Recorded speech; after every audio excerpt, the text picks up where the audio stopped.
How many times have you struggled to remember key dates and structure your essays within your revision and even in your history mocks? Don't worry, that was me. I was in that boat as well. But then through consistent revision and through the techniques I'm going to show you in today's video, I managed to get a 9 in my history GCSE. The first thing that you need to do is get all of your revision resources. So that would be knowledge organisers, your textbook, just anything that you can take notes from. And basically you're going to go on Quizlet and you're going to make flashcards on all of the facts that you can find within your revision resources. So that would be key dates, people's names, key historic events, anything basically all the content. I'll show you the flashcards that I made, one second. So I'm currently on Quizlet, so these are all the flashcards that I made. For example, if you go on America, so I had things like key dates, like one was the Wall Street crash, any key facts, statistics, like how much did marriages fall between 1929 and 1932, and this was the Great Depression. I have loads of flashcards basically on like for example, this is the civil rights. This over here, if we scroll down a bit more, we've got the Cold War. And then if we go back to Germany, so this was like the rise of Hitler and things. I have loads of flashcards about lots of different dates that you can see here, and then like lots of different statistics and facts, like for example, how many people got jobs from the Autobahn constructions, 80,000, just useful facts and statistics. And then if you know all of these, then being able to insert them within your history exam paper questions, that will earn you so many marks, because obviously a large proportion of your marks is down to content and how well you know it.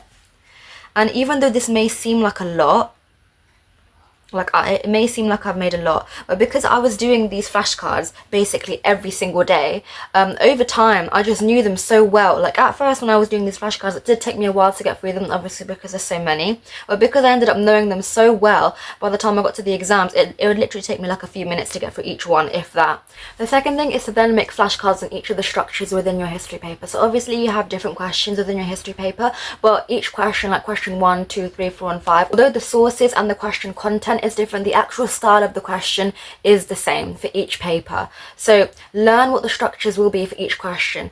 So what you can do is, if you don't know what the structures are, you can go to your teacher, you can just email them and ask if you can see them after class, and then they can sit down with you and go through the structures for each one with you, and then you could write them down and then put them into another Quizlet set and then practice that every day as well. It's very important that you know the structures of your questions like the back of your hand, so that you don't waste time in the exam sitting there thinking like, oh, what's the structure for this question and how do I plan that question? You will know the structure straight away, and then you can just get to writing without having to waste any time, because history, especially my exam with EduCast, it was super time pressured. Next thing you want to do is practice past papers. So what I did was, I had like a tablet. You can use a tablet, iPad or a laptop or just any device that you have, and then basically I'd get up the past papers on Physics and Maths Tutor. Physics and Maths Tutor was great. They basically had all of the past papers on there.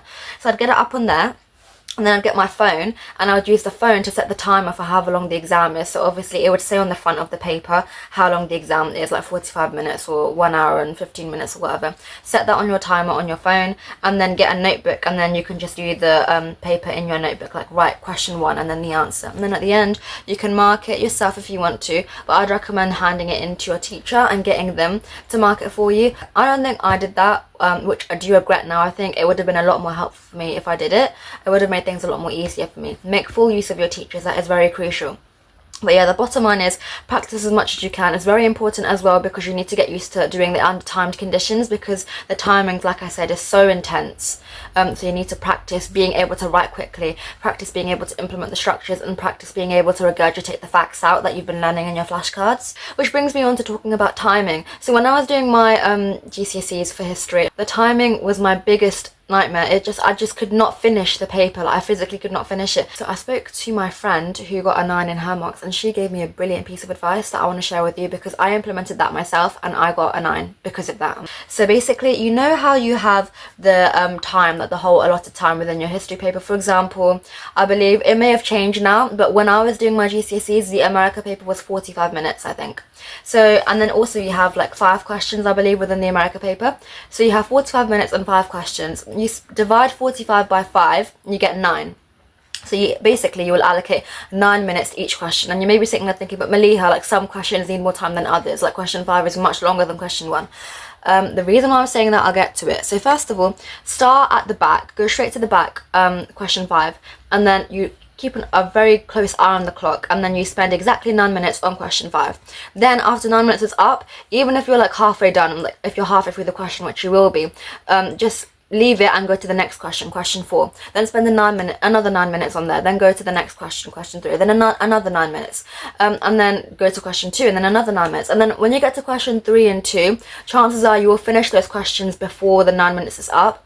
Then you can use those extra minutes within that 9 minutes for that question, and then go back to question 5 and 4, which you haven't finished, and finish those. Then in the next 9 minutes, go to question 2, and then 1. And then, like I said, you will have time left over, because chances are you will not need to use the full 9 minutes for question 1 and 2, obviously, because they're much shorter. So you will use those minutes, those extra minutes, to quickly flick back to question 5 and 4 or 3, which are longer, and then finish those questions. And the reason why I'm saying this is that way you will ensure that you will have written something for everything. Even if like one question you don't get to finish, you will have finished at least most of them, or if not all of them.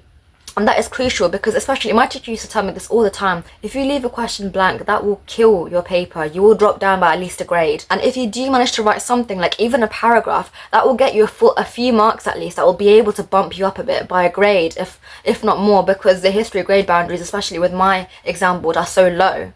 So you cannot leave a question blank. You need to be writing something for at least everything. And if you're unsure about my technique, just try it. Do some past paper revision. Try a past paper where you try that technique and see how it works out for you. See if you can finish it in the time. And then the last thing is to try and immerse yourself within the subject. Read around it. Watch documentaries. One of my history topics that we were learning about was Germany, which you saw in my flashcards. So I watched a documentary on BBC iPlayer called Rise of the Nazis, which I thought was amazing. I watched it twice. I did find it really interesting. This was part of my revision, my history revision, but you can watch it in your free time. I did find it really interesting, and also it just gave me such a clear idea of like the context and how everything worked together. It wasn't just a bunch of facts sitting on a textbook. It was literally a story playing out before me, and that informed my understanding of it so much better. The facts made so much more sense, and I was able to string them together a lot better, and that made my exam papers and my essays a lot more higher quality.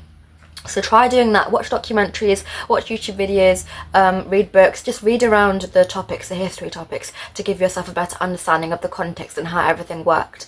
And yeah, that's all the advice I can offer. I don't think I have anything else to say other than good luck with your exams. You got this. And also subscribe if you enjoyed this video, because I'll be uploading, inshallah, lots more videos on different stuff. Like of all the subjects, because I've got 10 grade 9s in my GCSEs. So yeah, subscribe to stay tuned, because you don't want to miss out on that. And yeah, bye guys.